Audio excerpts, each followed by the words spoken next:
أشهد أن لا إله إلا الله وحده لا شريك له وأشهد أن محمدا عبده ورسوله أما بعد فأعوذ بالله من الشيطان الرجيم بسم الله الرحمن الرحيم الحمد لله رب العالمين الرحمن الرحيم مالك يوم الدين إياك نعبد وإياك نستعين اهدنا الصراط المستقيم صراط الذين أنعمت عليهم غير المغضوب عليهم ولا الضالين.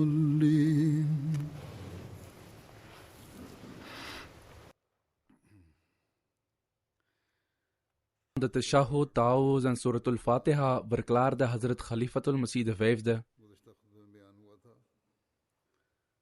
Het incident van het martelaarschap van Hazrat Umar werd besproken in de vorige preek en er moeten nog enkele details in dit verband worden besproken. Uit de overlevering die ik heb gepresenteerd uit Sahih Bukhari blijkt dat het Fajr-gebed werd verricht op het moment dat Hazrat Umar werd aangevallen.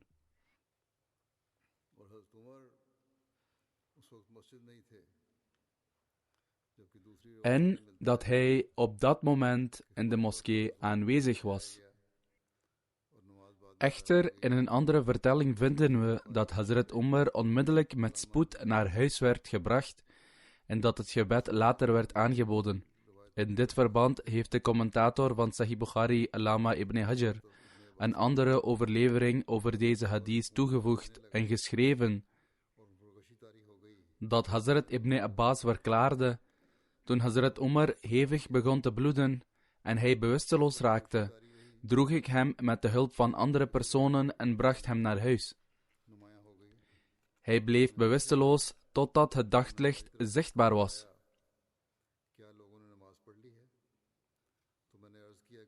Toen hij weer bij bewustzijn kwam, keek hij in onze richting en vroeg: hebben de mensen hun gebed opgezegd? Ik antwoordde: ja, dat hebben ze gedaan. Hierop zei hij dat de persoon die zijn gebed negeert geen volgeling van de islam is. Hazrat Umar verrichtte toen de wassing en verrichtte zijn gebed. Hetzelfde wordt vermeld in Tabaqat al-Kubra, dat Hazrat Umar naar zijn huis werd gedragen en dat Hazrat Abdurrahman bin Auf de gebeden leidde. Er wordt ook vermeld dat Hazrat Abdurrahman de 2 kortste surahs van de heilige Koran reciteerde, Surah al-Asr en Surah al-Kawthar. Op een andere plaats wordt vermeld dat Surah al-Asr en Surah al-Kafirun werden gereciteerd.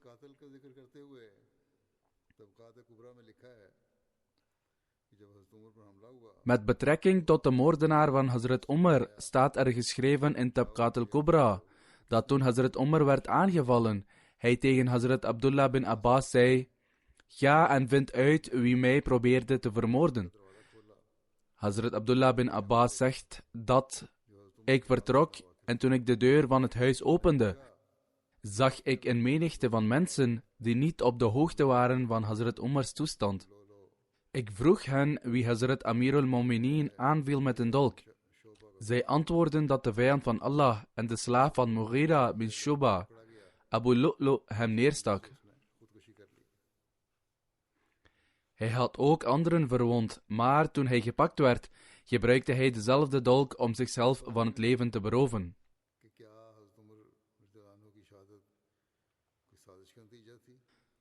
Met betrekking tot de vraag of het martelaarschap van Hazrat Umar het resultaat was van een samenzwering of te wijten was aan de persoonlijke vijandschap die dit individu koesterde, hebben sommige van de latere historici geschreven dat het martelaarschap van Hazrat Umar niet louter te wijten was aan de persoonlijke vijandschap van een individu jegens hem. Het was eerder een samenzwering. In ieder geval zullen we ook hun meningen hierover lezen. Met betrekking tot de manier waarop een dappere khalifa als Hazrat Umar werd gemarteld, zien we gewoonlijk dat de historici en biografen zwijgen na het beschrijven van de incidenten van het martelaarschap. En de indruk wordt achtergelaten dat Abu Lu'lu' Firoz hem vermoordde als gevolg van kortstondige woede en boosheid.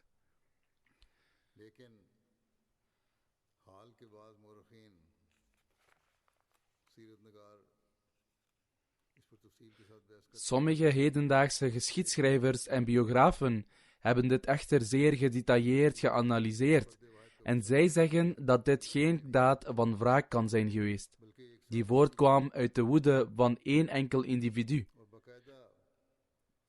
Het was eerder een samenzwering en Hazrat Umar werd vermoord via een vooraf gepland plan. De beroemde Perzische commandant Hormuzan, die in Medina woonde en een moslim bleek te zijn, maakte ook deel uit van deze samenzwering. Moderne schrijvers hebben vroegere geschiedschrijvers en biografen in twijfel getrokken over de vraag waarom zij deze moord niet in detail hebben besproken als zijnde een samenzwering. Alhoewel, er is een belangrijk geschiedkundig boek genaamd Al-Bidaya wa Nihaya, waarin alleen wordt vermeld dat Hormuzan en Jufana ervan verdacht werden betrokken te zijn bij de moord op Hazrat Umar.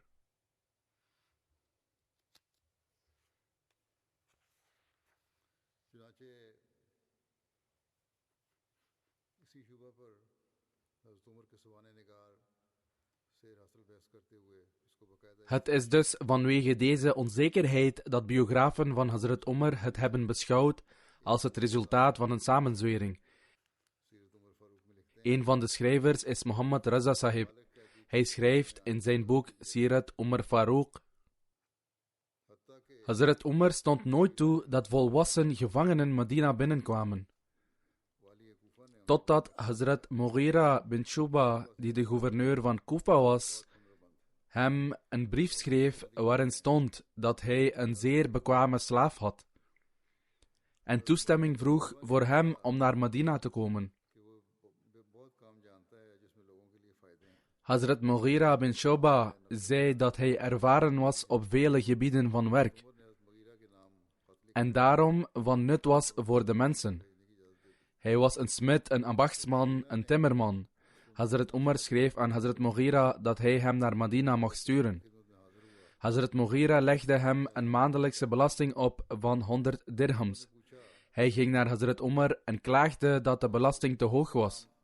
Hazrat Umar vroeg wat voor werk hij bekwaam kon doen. Als antwoord informeerde hij Hazrat Umar in welke taken hij bekwaam was. Hazrat Umar verklaarde dat de belasting die op hem rustte niet hoger was dan de werken waar hij bedreven in was. Daarom vertrok hij woedend op Hazrat Umar. Hazrat Umar wachtte een paar dagen en op een dag passeerde dezelfde slaaf hem. Dus riep hij hem en zei: Ik heb gehoord dat je een heel goede windmolensteen maakt. Deze slaaf richtte zijn aandacht op Hazrat Umar in een staat van woede en ongenoegen en zei: Ik zal zo'n molensteen voor je maken, waar de mensen over zullen blijven praten. Toen de slaaf zich afwendde, wendde Hazrat Umar zich tot zijn metgezellen en zei dat deze slaaf hem zojuist had bedreigd.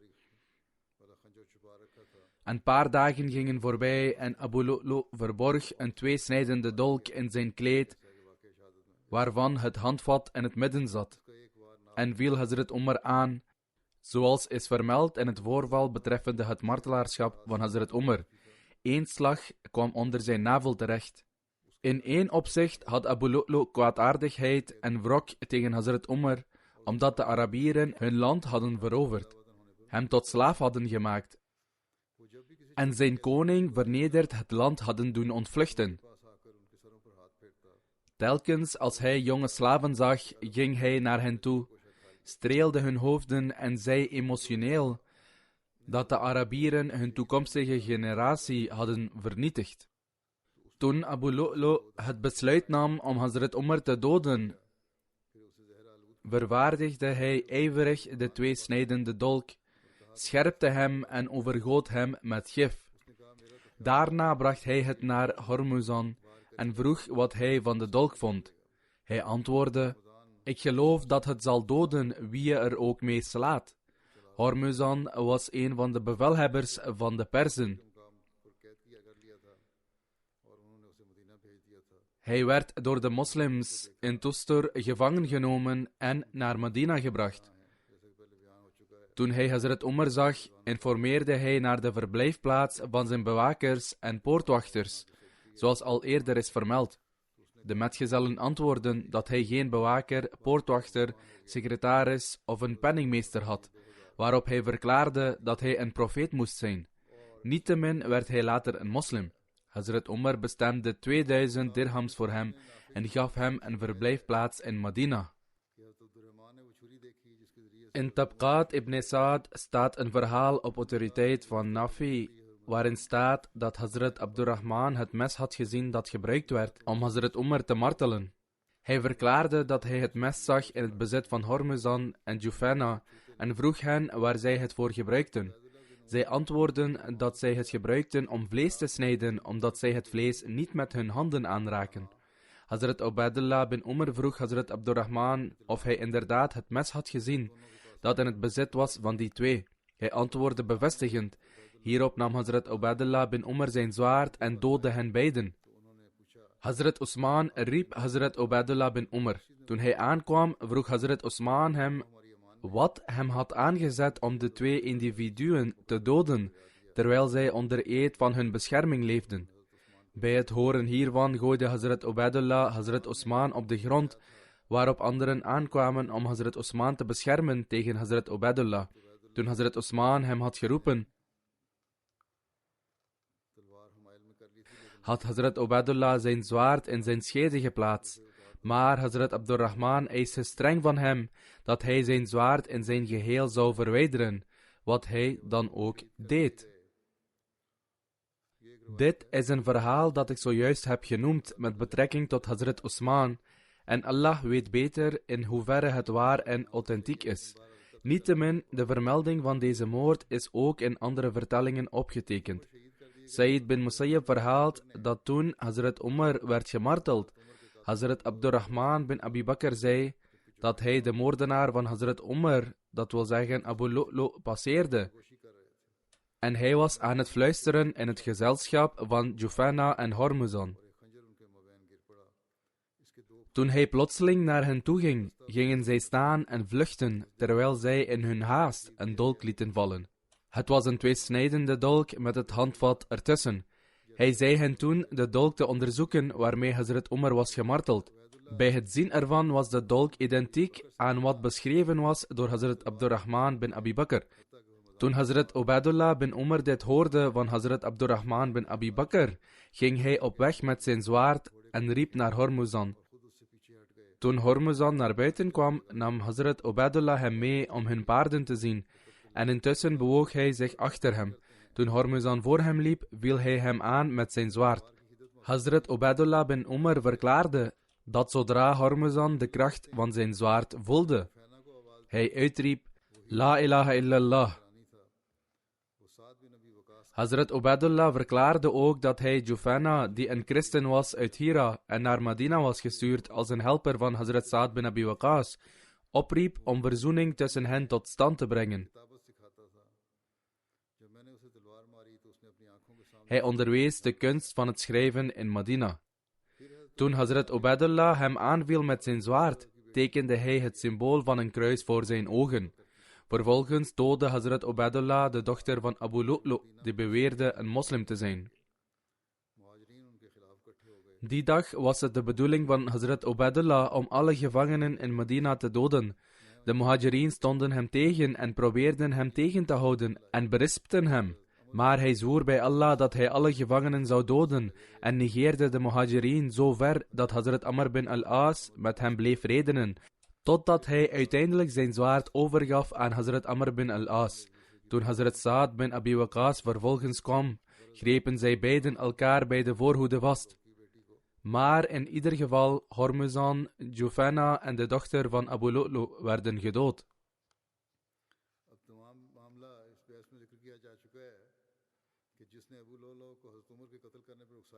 Deze hele zaak wordt gepresenteerd om het feit te beargumenteren dat Abu Lu'lu werd aangezet om Hazrat Umar te doden. En dat alle vertellingen bewijzen dat de moord op Hazrat Umar inderdaad was gepland. Dit is wat wordt opgetekend door degenen die geloven dat dit het gevolg was van een samenzwering. Hormuzan plande om Abu Lu'lu's vijandschap voor Hazrat Umar uit te buiten en het vuur verder aan te wakkeren. Zij waren beiden niet-Arabieren.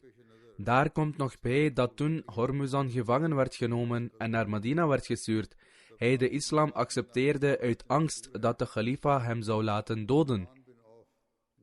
In de vertelling van Nafi, die is opgenomen in Tabqat ibn Sa'd, wordt verklaard dat Hazrat Abdurrahman bin Auf het mes had gezien waarmee Hazrat Umar werd gemarteld.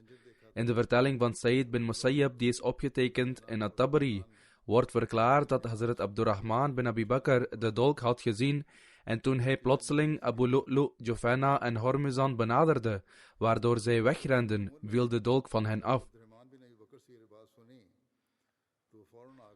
Toen Hazrat Ubaidullah bin Umar hiervan op de hoogte werd gebracht door Hazrat Abdurrahman bin Abi Bakr, en hij werd zo verteerd door wraak, dat hij ook de dochter van Abu Lu'lu doodde. De dolk die Hazrat Abdurrahman bin Abi Bakr beschreef, was precies dezelfde dolk die gebruikt werd om Hazrat Umar te martelen. Als Hazrat Ubaidullah bin Umar niet overhaast had gehandeld, was er misschien een kans geweest dat de schuldigen zouden worden voorgeleid voor ondervraging en dat door dit onderzoek hun complot aan het licht zou komen. Als al deze factoren in aanmerking worden genomen, is het zo klaar als een klontje dat dit een vooropgezet plan was. En degene die dit complot tot een voltooiing bracht en Hazrat Umar vermoordde, was Abu Lu'lu. Dit alles wordt beweerd door degenen die geloven dat dit een samenzwering was. Evenzo schrijft Dr. Mohammed Hussein Hekkel, een andere historicus, in zijn boek dat sinds de moslims in staat waren de Iraniërs en christenen te overwinnen en de teugels van het regeren van hun naties in handen namen en de Perzische keizer dwongen te vluchten na hem verslagen te hebben, de Iraniërs, Joden en christenen gevoelens van kwaadaardigheid en wrok in hun harten koesterden voor de Arabieren in het algemeen, maar in het bijzonder voor Hazrat Umar. Zelfs in die tijd hadden de mensen melding gemaakt van deze boosaardigheid en wrok. En toen zij erachter kwamen dat de Abu Lu'lu die Hazrat Umar aanviel Iranier was, vertelden zij over de tijd dat Hazrat Umar zei: ik had je ervan weerhouden een ongelovig persoon ons huis binnen te slepen, maar je hebt geen acht geslagen op mijn woorden. De bevolking van deze niet-Arabieren en ongelovigen in Medina was zeer klein. Maar toch bleef er een kleine aanhang over van mensen wier harten overliepen van woede en wraak en wier boezems woeden van het vuur van boosheid en wrok.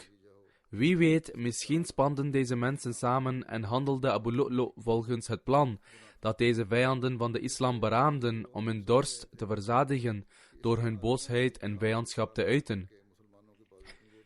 Zij dachten dat zij op die manier de eenheid van de Arabieren in stukken konden slaan en daarmee de kracht van de moslims konden verzwakken.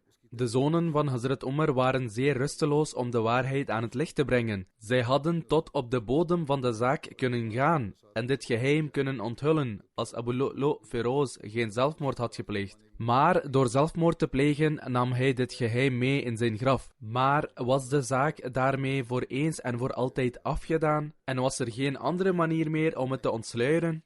Deze geschiedschrijver, die geloofde dat dit alles een complot was, schrijft verder dat, integendeel, het lot zo verordende dat een Arabische leider van dit complot zou vernemen en het aan het licht zou brengen.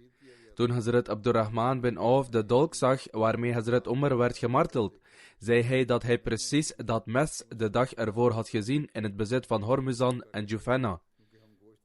Hij vroeg hen waar zij het mes voor zouden gebruiken. Zij antwoordden dat zij het zouden gebruiken om vlees te snijden, omdat zij vlees niet met hun handen aanraken. Toen zei Hazrat Abdurrahman bin Abi Bakr dat toen hij de moordenaar van Hazrat Umar Abu Lu'lu passeerde, hij zag dat Jufanna en Hormuzan heimelijk met hem aan het converseren waren.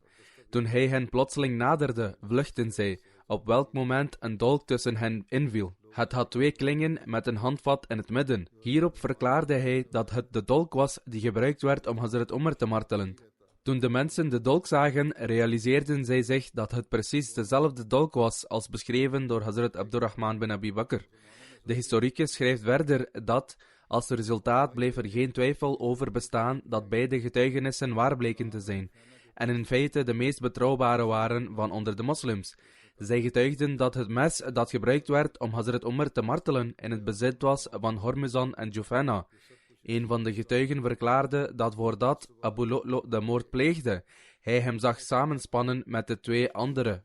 En volgens beide getuigen gebeurde dit allemaal in de nacht voordat Hazrat Umar in de ochtend werd aangevallen. Is er in het licht hiervan enige twijfel dat de leider van de gelovigen het slachtoffer was van een samenzwering die werd aangevoerd door deze 3 mensen? Het is ook mogelijk dat er andere Iraniërs waren of mensen uit andere naties die door moslims werden veroverd, die ook deel uitmaakten van deze samenzwering.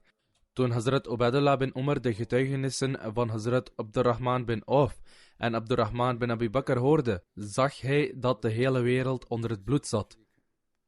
In zijn hart was hij ervan overtuigd dat iedere inwoner van Medina die van een vreemd land was gekomen, deel uitmaakte van deze samenzwering en dat zij allen bloed aan hun handen hadden. Hij nam onmiddellijk zijn zwaard en doodde eerst Hormuzan en Jufanna. Er wordt verhaald dat hij Hormuzan riep en toen deze naar buiten kwam, vroeg hij hem om even naar zijn paard te kijken en ging toen opzij. Toen Hormuzan hem passeerde, sloeg hij hem met zijn zwaard. Toen de Iranier zich realiseerde dat er een aanval was, riep hij uit, er is geen God dan Allah, en viel op de grond. Overgeleverd is dat Hazrat Ubaidullah bin Umar, die de zoon van Hazrat Umar was, zei, toen riep ik Jufanna aan, die een christen uit Hira was, en de zogende broer van Saad bin Abi Waqas. Het was vanwege deze relatie dat Saad hem naar Medina bracht, waar hij anderen zou leren lezen en schrijven. Toen ik hem met mijn zwaard sloeg, maakte hij een teken van het kruis voor zijn ogen. Hazrat Abdullah's andere broer was niet minder woedend over het martelaarschap van zijn vader. En niemand was woedender dan de moeder van de gelovigen, Hazrat Hafsa, radhiyallahu anha.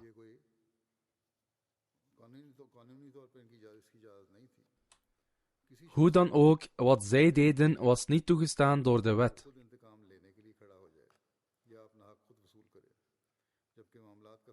Geen mens heeft de bevoegdheid om persoonlijk vergelding te zoeken en zijn rechten terug te nemen. De uiteindelijke beslissing werd overgelaten aan de heilige profeet sallallahu alayhi wasallam en zijn opvolgers na hem. Zij beslisten op rechtvaardige wijze onder de mensen en gaven opdracht de misdadigers te straffen.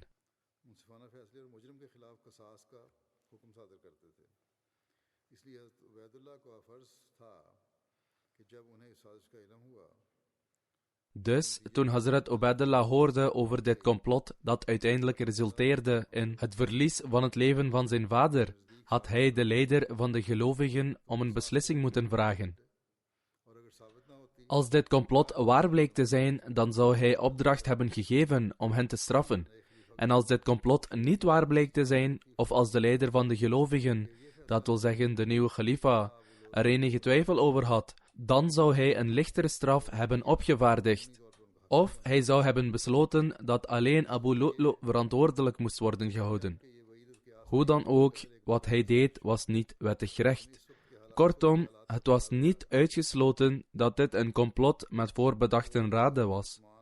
Maar door de omstandigheden van die tijd was het voor Hazrat Osman misschien niet mogelijk om onmiddellijk een onderzoek in te stellen.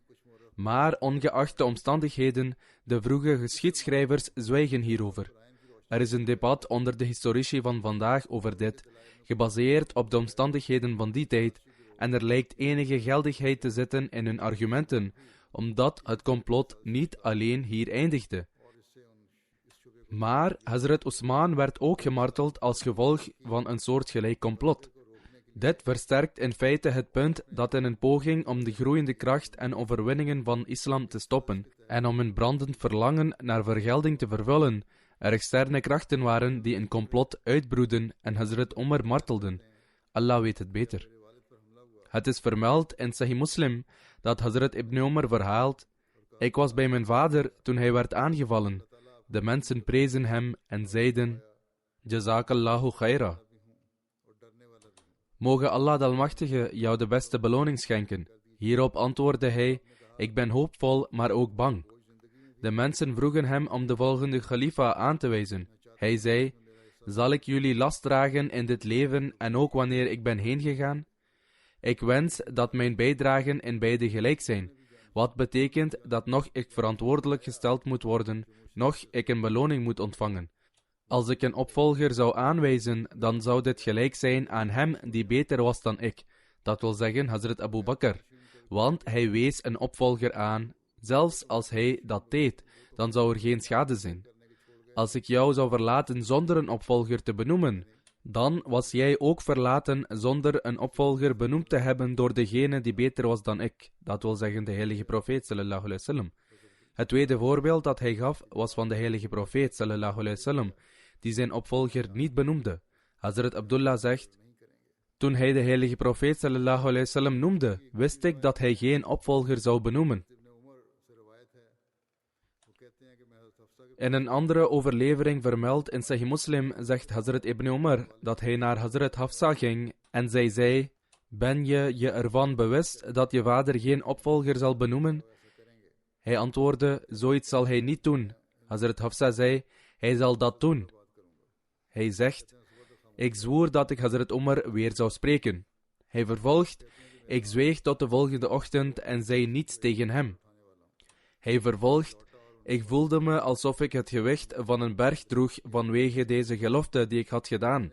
Ik keerde terug en ging naar Hazrat Umar, die vroeg naar de toestand van de mensen.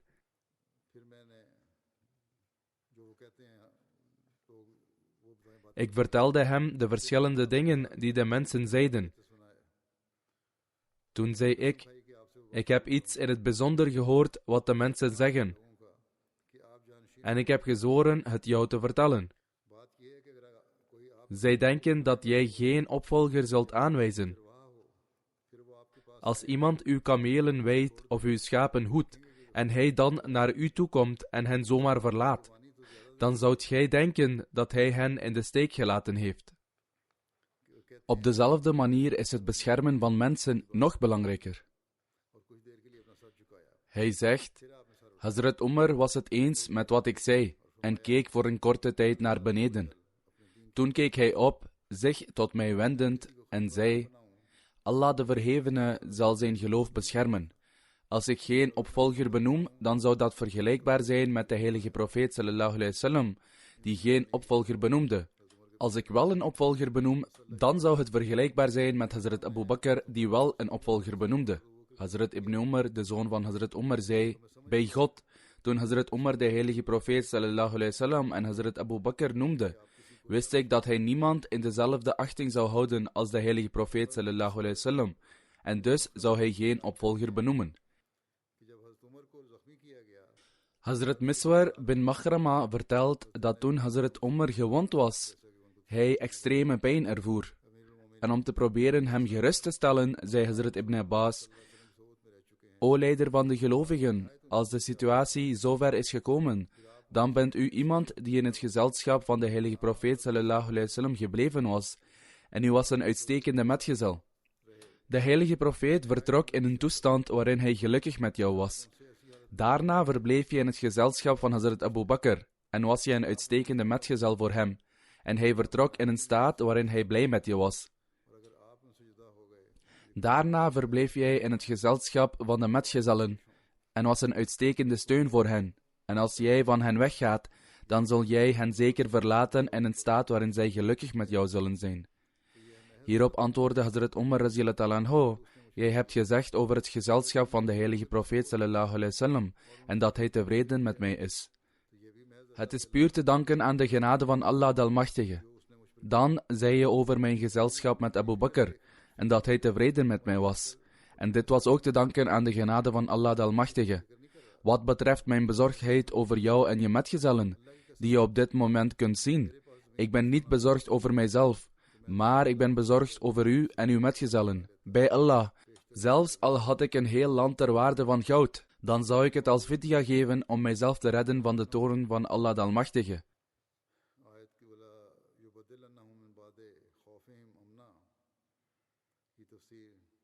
Uitleggend over het vers, en dat hij hen zeker in ruil daarvoor veiligheid en vrede zal geven na hun vrees, verklaart Hazrat Muslim Maud radiyallahu anhu. De Khulafa hebben nooit te maken gehad met een dergelijke beproeving, waardoor zij angst moesten ervaren. En als ze dat wel deden, dan werd dit door God Almachtig omgezet in een staat van vrede. Ongetwijfeld werd Hazrat Umar gemarteld, maar als men over de historische feiten denkt, wordt het duidelijk dat Hazrat Umar geen angst had om gemarteld te worden. In feite bad hij herhaaldelijk: O Allah, schenk mij de rang van het martelaarschap, en dat ook nog in de stad Medina. Dus een persoon die zijn hele leven heeft gebeden om de rang van het martelaarschap in Medina te krijgen. Hoe zou iemand kunnen beweren dat hij angstig werd gemaakt op het moment van zijn martelaarschap, en dat de staat van zijn angst niet werd omgezet in een staat van vrede? Als Hazrat Umar bang was om gemarteld te worden en dan later gemarteld werd, dan had men kunnen zeggen dat God de toestand van angst niet in vrede veranderde. Echter, Hazrat Umar zou bidden: O Allah, schenk mij het martelaarschap in Medina. Dus in het licht van het incident van zijn martelaarschap, hoe zou iemand kunnen beweren dat hij bang was om gemarteld te worden? In feite, aangezien hij niet vreesde om gemarteld te worden en ervoor zou bidden, en God Almachtig zijn gebed aanvaarde, is het daarom duidelijk dat volgens dit vers hij nooit enige vorm van vrees heeft ervaren. En zoals ik al eerder heb gezegd, dit vers stelt dat alles waar de Khulafa angst voor hebben, nooit kan gebeuren. Bovendien is het de belofte van Allah de Almachtige dat hij hen in ruil daarvoor veiligheid en vrede zal geven na hun angst. Echter, als iemand iets niet eens vreest, maar het eerder beschouwt als een middel voor zijn eer en het verheffen van zijn rang, dan is het zinloos om te beweren dat hij vrees heeft ervaren en te vragen waarom het niet is omgezet in een staat van vrede. Dit is een punt dat begrepen moet worden. Hazrat Muslim Maud verklaart verder: toen ik dit gebed van Hazrat Umar las, dacht ik bij mezelf dat dit betekent, met andere woorden, dat de vijand Medina zou moeten aanvallen en de aanval zou zo intens zijn dat alle moslims vernietigd zouden worden. Daarna zou de vijand de toenmalige khalifa bereiken en ook hem martelen. Maar Allah de Almachtige aanvaarde het gebed van Hazrat Umar, maar schiep tegelijkertijd ook zodanige middelen dat de eer van de islam werd veiliggesteld. Dus in plaats van een aanval van buitenaf of Medina, martelde een ellendig individu van binnen de stad hem met een dolk. Terwijl Hazrat Muslim Maud de islamitische lering met betrekking tot de bevrijding van slaven vermeldt, heeft hij ook het martelaarschap van Hazrat Umar toegelicht en de factoren die daartoe hebben geleid. Hij zei: het eerste gebod is dat men de slaven moet bevrijden zonder iets van hen terug te verlangen, en het eenvoudigweg te doen als een daad van vriendelijkheid. Als men niet in staat is dit te doen, dan moet men hen vrijlaten door iets als tegenprestatie te nemen. Als er dan een slaaf is die nog de middelen heeft om zijn vrijheid te verwerven,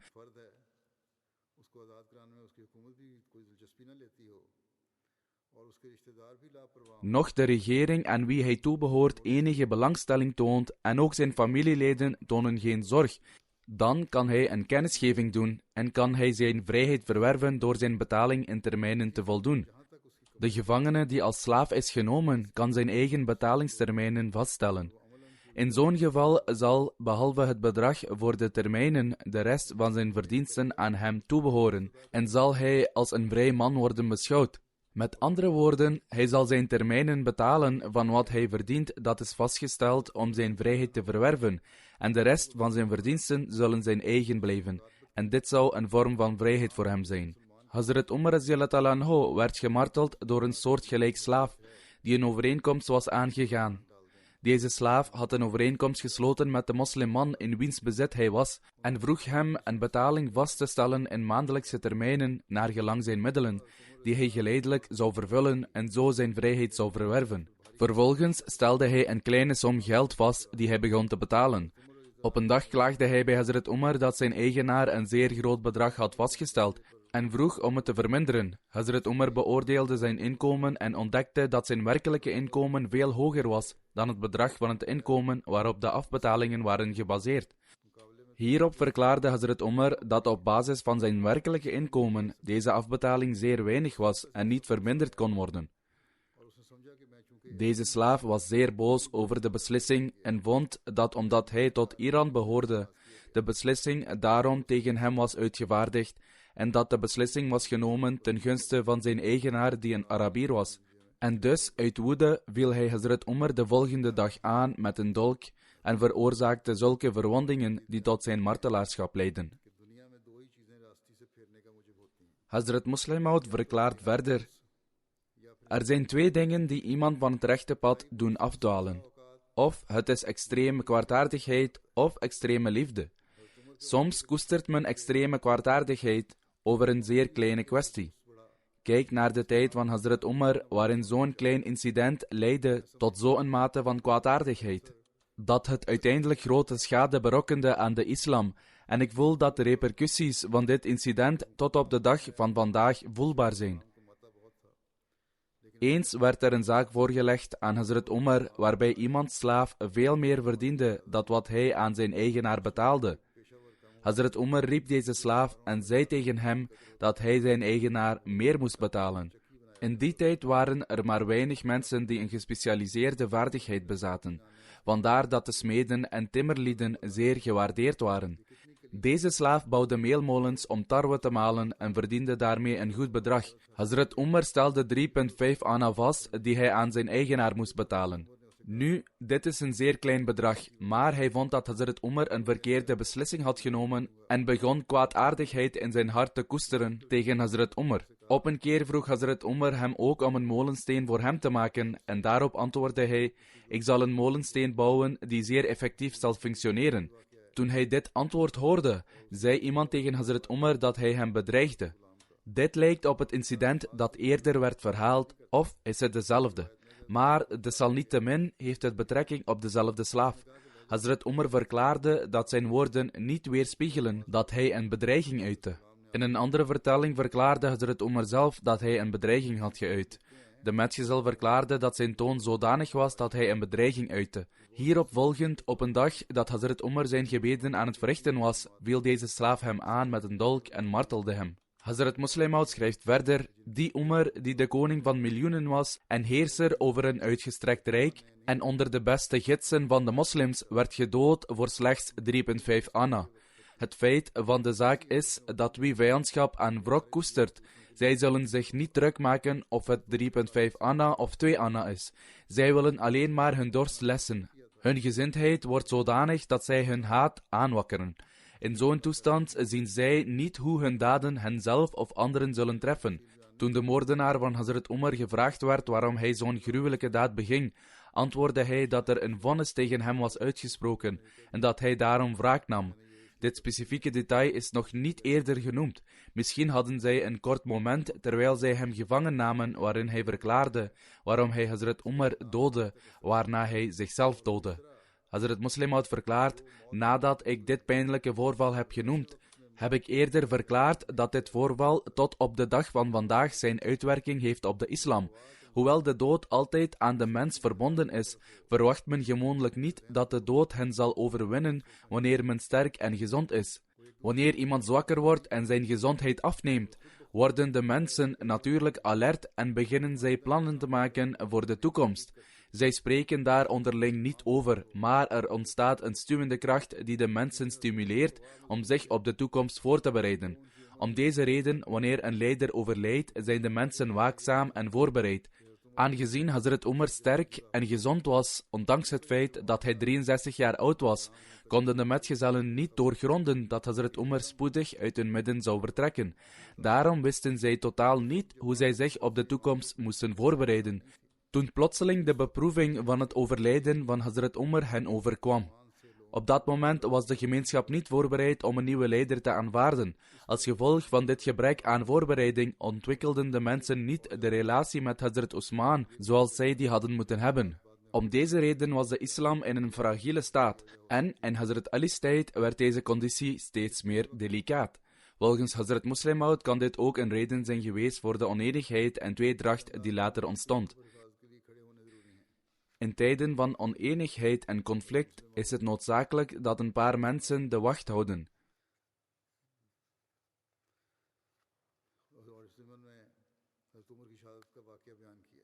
Dit wordt ook genoemd door Hazrat Muslim Maud in relatie tot het martelaarschap van Hazrat Umar.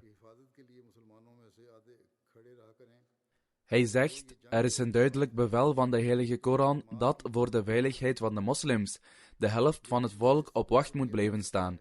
Hoewel dit is vermeld in verband met oorlog wanneer een groep mensen moet worden veiliggesteld, kan men hieruit echter afleiden dat ter bescherming tegen een kleinere beproeving, als een paar mensen de wacht houden tijdens het gebed, dit niet bezwaarlijk is. Integendeel, dit zal een noodzakelijke procedure zijn. Hazrat Muslim Maud verklaart, als in tijden van oorlog 500 mensen van de 1000 de wacht kunnen houden, kunnen dan in tijden dat er weinig gevaar is, 5 of 10 mensen van de 1000 niet de wacht houden? Te zeggen dat er geen actief gevaar is een zinloos argument. Wat gebeurde er met Hazrat Umar? Hij leidde het gebed en terwijl de andere moslims ook bezig waren met het gebed, dacht een ellendig individu dat dit een perfecte gelegenheid was om aan te vallen. Hij stapte naar voren en sloeg met zijn dolk. Als iemand na dit voorval zegt dat het waken tijdens het gebed in strijd is met de beginselen en de heiligheid ervan, dat wil zeggen in strijd met de beginselen en de heiligheid van het gebed, dan legt zo iemand slechts zijn eigen onwetendheid bloot. Het voorbeeld van zo'n persoon is als dat van een dwaze persoon die een slagveld betreedt en wanneer een pijl die persoon treft, bloed begint te vloeien, waardoor hij wegloopt terwijl hij het bloed afveegt en zegt: O Allah, laat dit alstublieft een droom zijn en niet werkelijk een pijl die mij heeft getroffen. In de geschiedenis vinden wij een voorval waarbij de metgezellen niet de nodige voorzorgsmaatregelen namen, waardoor zij veel leden. Toen Hazrat Amr bin al-As voor de verovering van Egypte ging en hij het gebied had veroverd, wanneer hij de gebeden zou leiden, waren er geen wachters op patrouille. Toen de vijand zag dat gedurende deze strijd de moslims volledig vergeetachtig zijn, organiseerden zij een dag waarop zij een paar 100 man volledig bewapend stuurden. Precies op een tijdstip dat de moslims in prostratie waren. Zodra zij aankwamen, begonnen zij de hoofden van de moslims af te hakken. Historische verslagen tonen aan dat op deze dag honderden metgezellen ofwel gedood ofwel gewond werden. De een na de ander vielen zij op de grond en dit ging zo door. De mensen om hen heen konden niet bevatten wat er aan de hand was, totdat de moslims zwaar hadden geleden. Toen Hazrat Umar van dit voorval hoorde, vermaande hij hen door te zeggen: wisten jullie niet dat jullie voor wachters op patrouille hadden moeten zorgen? Maar Hazrat Umar wist niet dat hetzelfde incident met hem zou plaatsvinden terwijl hij in Medina zou zijn. Na dit incident zorgden de metgezellen ervoor dat er tijdens de gebeden altijd mensen op wacht zouden staan. Met betrekking tot Hazrat Umars schuld heb ik daar ook al eerder over gesproken.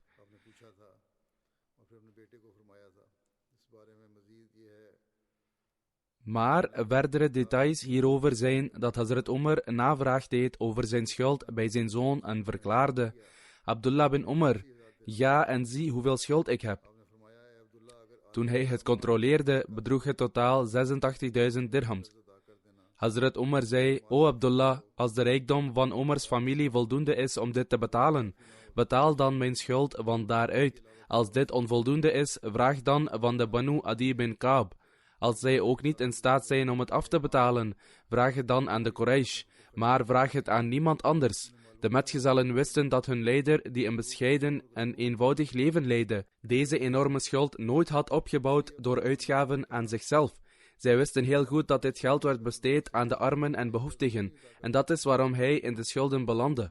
Om deze reden zei Abdurrahman bin Auf tegen Hazrat Umar radiyallahu ta'ala anhu: waarom neem je dit bedrag niet uit de schatkist en betaal je je schuld niet af? Hazrat Umar antwoordde: de hemel verhoede. Wil je dat jij en je metgezellen, nadat ik er niet meer ben, zeggen dat jij je eigen deel hebt achtergelaten terwille van Umar? Jullie zullen mij nu kunnen troosten, maar na mij zal er zo'n situatie zijn waar ik niet aan zal kunnen ontsnappen. Hazrat Umar zei toen tegen zijn zoon Abdullah bin Umar: neem de verantwoordelijkheid op om mijn schuld te betalen. Aldus aanvaardde hij deze verantwoordelijkheid. Hazrat Umar was nog niet begraven toen zijn zoon een aantal leden van de Shura en een paar christenen als getuigen opriep over zijn verantwoordelijkheid voor het betalen van de schuld.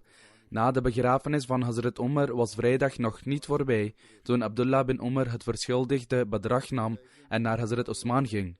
Hij vervulde deze verantwoordelijkheid in de aanwezigheid van een paar getuigen. Met betrekking tot Hazrat Umar die schuld terugbetaalt, is er een andere vertelling vermeld in Wafa al-Wafa. Hazrat Ibn Umar verhaalt dat toen Hazrat Umar op het punt stond te sterven, hij een schuld had. Hazrat Umar riep Hazrat Abdullah en Hazrat Hafsa en zei: ik ben wat geld schuldig van de rijkdom die Allah mij gegeven heeft. En ik wens Allah de Almachtige te ontmoeten in een staat waarin ik vrij zal zijn van schuld. Dus om deze schuld af te lossen, verkoop dit huis. Het huis waarin hij woonde. Als er dan nog iets over is om te betalen, vraag het dan aan de Banu Adi. En als er dan nog iets overblijft, vraag het dan aan de Quraysh, maar vraag het aan niemand anders. Na het overlijden van Hazrat Umar ging Hazrat Abdullah naar Hazrat Muawiyah, die het huis kocht dat bekend stond als Darul Qaza. Hazrat Abdullah verkocht het huis en betaalde de schuld van Hazrat Umar af. Om deze reden werd het huis bekend als Darul Qaza, Qaza'i Dain Umar. Dat wil zeggen het huis waarmee Hazrat Umars schuld werd betaald. Er zijn nog verslagen over en als God het wil, ik zal ze in de toekomst blijven vertellen.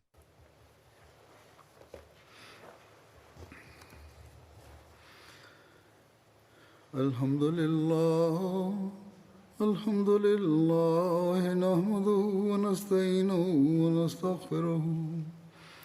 ونؤمن به ونتوكل عليه ونعوذ بالله من شرور أنفسنا ومن سيئات أعمالنا من يهده الله فلا مضل له ومن يضلل فلا هادي له ونشهد أن لا إله إلا الله وحده ونشهد أن محمدا عبده ورسوله